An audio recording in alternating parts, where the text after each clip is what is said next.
Mahkamah Konstitusi atau MK akan menggelar sidang perkara perselisihan hasil pemilu umum anggota legislatif atau sengketa Pileg 2024 hari ini.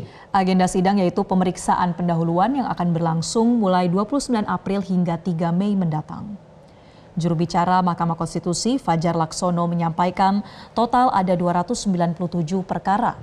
MK mengagendakan sidang pemeriksaan pendahuluan yang dibagi dalam 3 panel persidangan.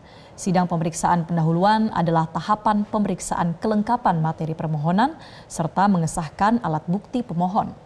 Sejumlah perkara dalam perselisihan hasil pemilihan umum untuk Pileg DPR, DPRD Provinsi, DPRD Kabupaten Kota, dan DPD telah teregistrasi. Adapun sejumlah partai politik menjadi pemohon sengketa Pileg 2024, diantaranya PDI Perjuangan, P3, dan PSI.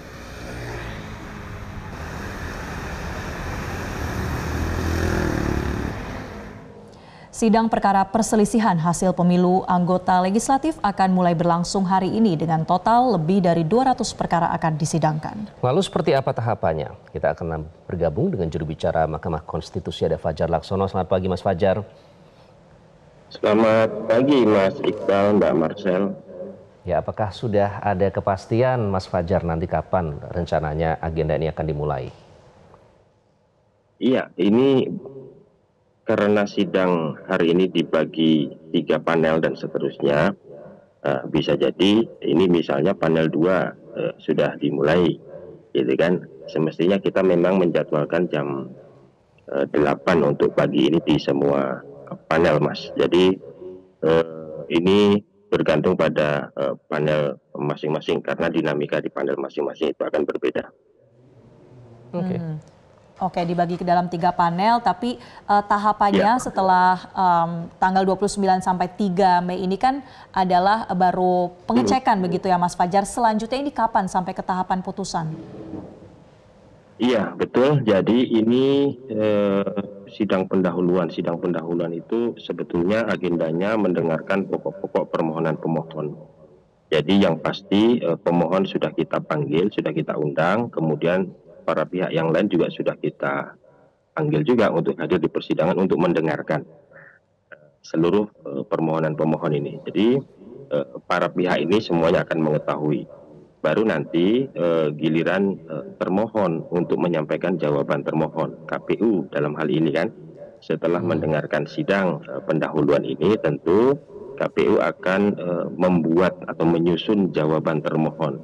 Apa-apa yang harus dijawab berdasarkan dalil permohonan para pemohon. Itu nanti juga akan didengarkan di persidangan Mahkamah Konstitusi. Begitu juga nanti ada kesempatan untuk pihak terkaitnya.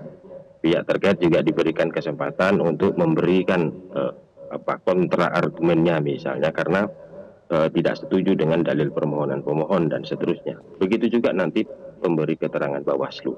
Nah, kita merencanakan, Mas Iqbal, Mbak Marcel, mudah-mudahan sesuai dengan PMK tahapan, itu kita bisa memutus itu antara 7 sampai 10 Juni, sehingga 297 itu nanti bisa selesai. Oke, Mas Fajar, ini kita sambil tayangkan ya, ternyata sesuai dengan jadwal nih, Mas, on time. Sidang sudah mulai dimulai, majelis hakim sudah terlihat memulai sidang ini. Nah, pertanyaannya kemudian tadi Anda juga menyatakan 297. Nah, apakah nanti diperkirakan akan bisa selesai tepat waktu, Mas Fajar, kalau melihat banyaknya yang akan disidangkan ini?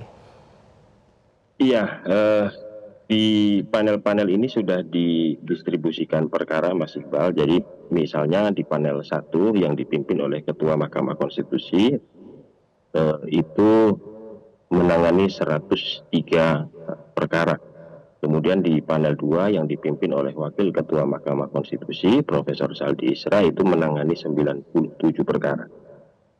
Begitu juga panel 3 yang dipimpin oleh Hakim Konstitusi Profesor Arif Hidayat, itu 97 perkara. Jadi memang kita sudah mendesain sedemikian rupa, Mas Iqbal, Mbak Marcel, bagaimana 297 itu memang bisa kita selesaikan. Ini simulasinya dapat kita lihat di persidangan pendahuluan ini gitu ya, 29 Mei sampai 3 Mei mendatang itu bisa kita lihat bagaimana 297 itu bisa kita selesaikan dan memang harus diselesaikan. MK punya waktu atau diberikan waktu 30 hari kerja sejak registrasi.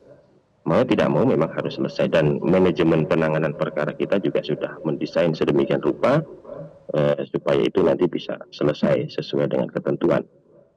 Baik, tadi kita catat ya Mas, targetnya adalah tanggal 7 sampai 10 Juni, itu sudah putusan untuk seluruh perkara yang teregistrasi. Oke, Mas Fajar dan... Lebih cepat, tapi tidak boleh lebih lama gitu ya. Oke, itu maksimal ya. Tapi kalau kita bisa berbicara sedikit soal substansinya Mas Fajar, biasanya apa yang kemudian jadi isi permohonan kalau terkait dengan hasil pileg? Iya, saya kira rata-rata memang perselisihan soal hasil perolehan suara berupa angka, gitu kan. Ada beberapa dalil permohonan yang misalnya mempersoalkan perolehan hasil suara dengan beda-beda yang tipis gitu ya. Ada yang bedanya 30 suara, ada yang bedanya 20 suara, ada yang 100 suara, ada juga yang lebih misalnya. Kemudian dalil-dalil mengenai kecurangan, netralitas aparatur, nah itu juga masih muncul saya kira menjadi menjadi yang dimohonkan oleh para pemohon ini. Baik, terima kasih Mas Fajar sudah bergabung dengan Selamat Pagi Indonesia. Itu tadi juru bicara Mahkamah Konstitusi, ada Fajar Laksono. Jelajahi cara baru mendapatkan informasi. Download Metro TV Extend sekarang.